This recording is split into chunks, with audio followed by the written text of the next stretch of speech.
বছর ঘুরে এসেছে মৌসুম।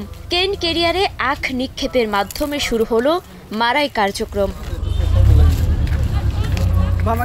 জামালপুরের দেয়ানগঞ্জে জিল বাংলা সুগার মিলসে চাষিরা এনেছেন কষ্টের ফসল। ফলন আর দামে খুশি তারা। সুগার মিলে মনে করেন যে এই কুইশের দেওয়ার পরে টেহা পাওয়া সমস্যা হয়ে যায়।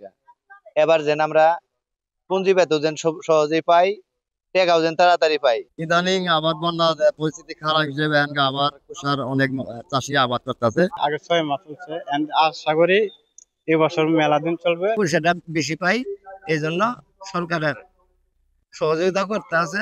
আমরা কুষের দিকে করতে আছি মরামাটি, এই জন্য কুষের আবাদটা বেশি করতে আছে। এবছর আখ মারাইয়ের লক্ষ্যমাত্রা প্রায় 70,000 মেট্রিক টন। এ থেকে চিনে পাওয়া যাবে 4,900 টন। এর মাঝেই বিভিন্ন দাবি নিয়ে আন্দোলনের ডাক দিয়েছেন শ্রমিক নেতারা।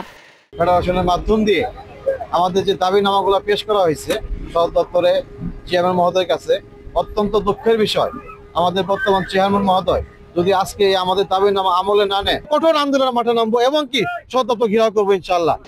চাষিদের উদ্বুদ্ধ করতে এবার বেড়েছে আখের দাম। প্রতি মনে দেয়া হবে 250 টাকা করে।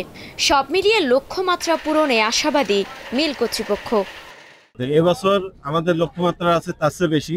5,300 একর জমিতে আমরা আখ নিয়ে মারাই কার্যক্রম অলরেডি শুরু করেছি এই মুহূর্তে। এখন আশা করা যায় আমাদের লক্ষ্যমাত্রা 70,000 মেট্রিক টন ইনশাল্লাহ পূরণ হবে। কারখানাটিতে অন্য কোনো পণ্য অন্তর্ভুক্ত করা যায় কিনা তা নিয়ে চিন্তা করছে নিয়ন্ত্রক সংস্থা বাংলাদেশ চিনি ও খাদ্য শিল্প কর্পোরেশন। আমাদের পরিকল্পনা আছে যে এটা ফরেনে বা বিদেশে এটাকে যদি আমরা করি, দেশীয় বাজার বিক্রি না করে, তাহলে এটাকে লাভজনক করা সম্ভব। এর আগে 67 বার আখ মারাই করে 48 বারই লোকসান করেছে জিল বাংলা। সব মিলিয়ে লোকসান দাঁড়িয়েছে প্রায় 700 কোটি টাকায়।